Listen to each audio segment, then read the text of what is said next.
Thanks for join Global Tutorial Bernard Simamora, SSI, SIP, SH, MH, MM. Subscribe, like, and share. Selamat mengikuti. Kepemimpinan. Topik ke-22 dari 50 topik. Hakikat kepemimpinan transformasional. Untuk melakukan perubahan-perubahan penting dalam sebuah organisasi yang menghasilkan perbaikan-perbaikan dalam kinerja sangat dimungkinkan tanpa kehadiran seorang pemimpin karismatik. Perubahan-perubahan tersebut dapat pula terjadi karena kepemimpinan transformasional. Konsep awal tentang kepemimpinan transformasional dicetuskan oleh Bourne, 1978. Munculnya kepemimpinan ini dipicu oleh kebutuhan untuk mengubah cara-cara dalam menjaga kelangsungan hidup organisasi. Kepemimpinan transformasional menekankan kepada proses membangun komitmen terhadap sasaran organisasi dan memberi kepercayaan kepada para pengikut untuk mencapai sasaran-sasaran tersebut. Kepemimpinan pada dasarnya merupakan sebuah proses hubungan sekelompok orang, hubungan antara pemimpin dengan para pengikut. Menurut Bourne, kepemimpinan adalah proses antar hubungan yang berkembang di mana pemimpin secara terus-menerus membangkitkan tanggapan-tanggapan motivasional dari para pengikut dan memodifikasi perilaku para pengikut pada saat mereka menghadapi tanggapan atau perlawanan, dalam sebuah proses dan arus balik yang tidak pernah berhenti. Ide tentang teori kepemimpinan transformasional atau Transformational Leadership Theory diawali oleh James McGregor Bourne, 1979, dalam bukunya yang berjudul Leadership. Dalam buku tersebut, Bourne menggunakan istilah Transforming Leadership, sedangkan istilah kepemimpinan transformasional, Transformational Leadership, dikemukakan oleh M. Bass, 1985, dalam bukunya yang berjudul Leadership and Performance Beyond Expectations. Bass memformulasikan konsep kepemimpinan transformasional berbeda dengan isi konsep kepemimpinan mentransformasinya Bourne. Menurut Bourne, formulasi kepemimpinan mentransformasi sebagai berikut. 1. Antara pemimpin dan pengikut mempunyai tujuan bersama yang mencerminkan nilai-nilai, motivasi, keinginan, kebutuhan, aspirasi, dan harapan mereka. Pemimpin memperhatikan tujuan tersebut dan bertindak atas nama dirinya sendiri dan atas nama para pengikutnya. 2. Walaupun pemimpin dan pengikut mempunyai tujuan bersama, akan tetapi tingkat motivasi dan potensi mereka untuk mencapai tujuan tersebut berbeda. 3. Kepemimpinan mentransformasi berusaha mengembangkan sistem dengan mengemukakan visi yang mendorong berkembangnya masyarakat baru. Visi ini menghubungkan nilai-nilai pemimpin dan pengikut kemudian menyatukannya. 4. Kepemimpinan mentransformasi mengajarkan para pengikut bagaimana menjadi pemimpin dengan melaksanakan peran aktif dalam perubahan. Ikut sertanya pengikut dalam perubahan secara aktif membuat pengikut menjadi pemimpin. 5. Tingkat yang tertinggi dari kepemimpinan mentransformasi menurut Bourne adalah terciptanya dan terlaksananya nilai-nilai akhir yang meliputi keadilan, kebebasan, kemerdekaan, persamaan, dan persaudaraan dalam masyarakat. Contoh kepemimpinan mentransformasi adalah kepemimpinan yang dilakukan oleh Mahatma Gandhi di India, Lenin di Rusia, Mao Zedong di Cina, dan Martin Luther King Jr. di Amerika Serikat. Dalam istilah mentransformasi kepemimpinan, transforming leadership, yang ditransformasi adalah kepemimpinan dari pemimpin pengikut dan merupakan proses dua arah. Pemimpin mentransformasi pengikut dan pengikut mentransformasi pemimpin. Sementara itu, dalam istilah kepemimpinan transformasional, transformational leadership, istilah transformasional menjelaskan kepemimpinan sebagai proses mempengaruhi secara transformasional dan merupakan proses satu arah, yaitu pemimpin mentransformasi pengikut. Bourne meneliti mentransformasi kepemimpinan dalam hubungannya dengan gerakan sosial dan politik. Dalam gerakan ini, pemimpin mentransformasi kepemimpinannya dengan memobilisasi sumber-sumber dalam kelompok sosial, memobilisasi pendapat umum, dan para legislator. Sementara itu, Bass meneliti kepemimpinan transformasional dalam organisasi formal, seperti organisasi industri, sekolah, dan militer. Dalam organisasi formal tersebut, kepemimpinan, otoritas, dan manajemen menyatu satu sama lain. Keberhasilan kepemimpinan transformasional tergantung pada kemampuan menciptakan lingkungan yang memungkinkan para pengikut menciptakan kinerja yang melampaui kinerja masa lalu. Dengan demikian, transforming leadership pada tingkat mikro, dapat dipandang sebagai sebuah proses mempengaruhi antara para individu. Sementara itu, pada tingkat makro, merupakan proses memobilisasi kekuasaan untuk mengubah sistem sosial dan memperbaiki lembaga-lembaga. Transforming leadership dapat diperlihatkan oleh siapa saja dan berada pada posisi apapun dalam organisasi. Bourne membatasi transforming leadership kepada para pemimpin yang selalu mendapat pencerahan, enlighten, yang menunjuk kepada nilai-nilai moral yang positif dan kebutuhan-kebutuhan pada tingkatan yang lebih tinggi dari para pengikut. Lebih lanjut, Bourne membedakan kepemimpinan yang mentransformasi, transforming leadership, dengan kepemimpinan transaksional, transactional leadership. Jenis kepemimpinan transaksional memotivasi para pengikut dengan mengarahkan para pengikut pada kepentingan diri pemimpin sendiri. Misalnya para pemimpin politik melakukan upaya-upaya untuk memperoleh suara. Bourne juga membedakan kepemimpinan transaksional dan kepemimpinan yang mentransformasi dari pengaruh yang didasarkan atas kekuasaan birokratis.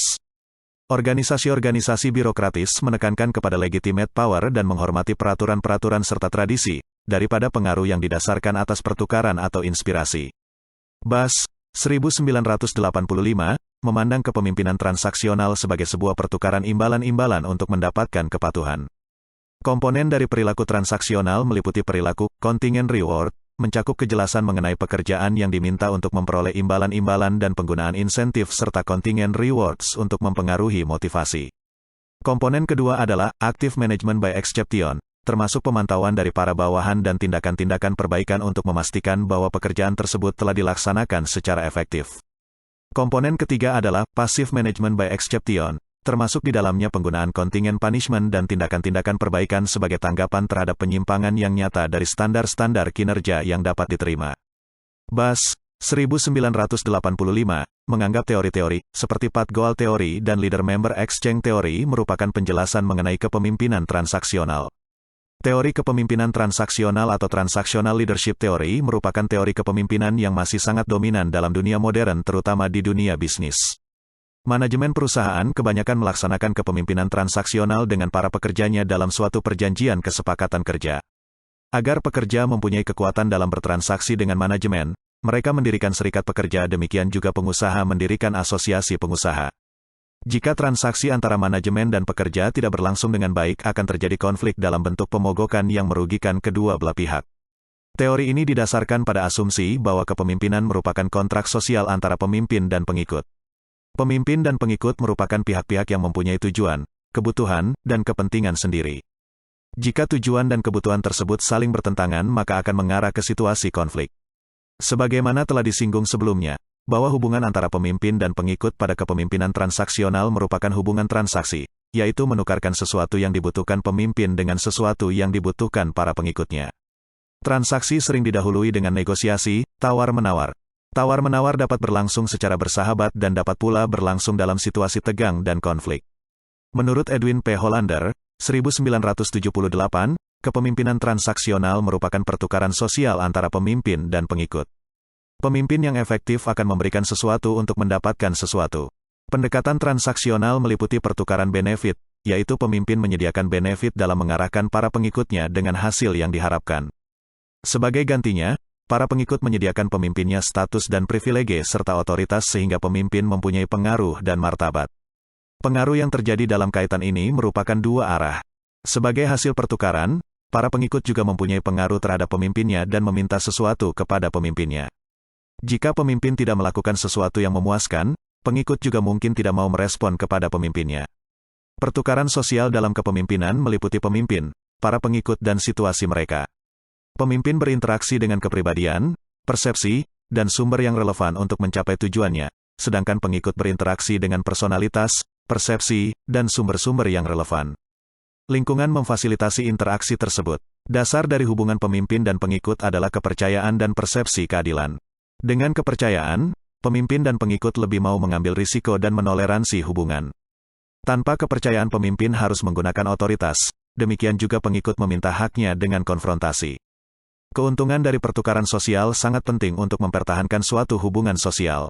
Jika pemimpin tidak memberikan yang diperlukan pengikut atau sebaliknya, hubungan akan terhenti. Bass memandang kepemimpinan transaksional dan kepemimpinan transformasional sebagai proses yang berbeda. Namun seorang pemimpin dapat menggunakan kedua jenis kepemimpinan tersebut pada waktu dan situasi yang berbeda. Kepemimpinan transformasional merupakan sebuah proses di mana para pemimpin dan pengikut saling menaikkan diri ke tingkat moralitas dan motivasi yang lebih tinggi. Para pemimpin transformasional mencoba menimbulkan kesadaran para pengikut dengan menyerukan cita-cita yang lebih tinggi dan nilai-nilai moral, seperti kemerdekaan, keadilan, dan kemanusiaan, bukan didasarkan atas emosi, seperti keserakahan, kecemburuan, atau kebencian. Kepemimpinan transformasional berkaitan dengan nilai-nilai yang relevan bagi proses pertukaran, seperti kejujuran, keadilan, dan tanggung jawab.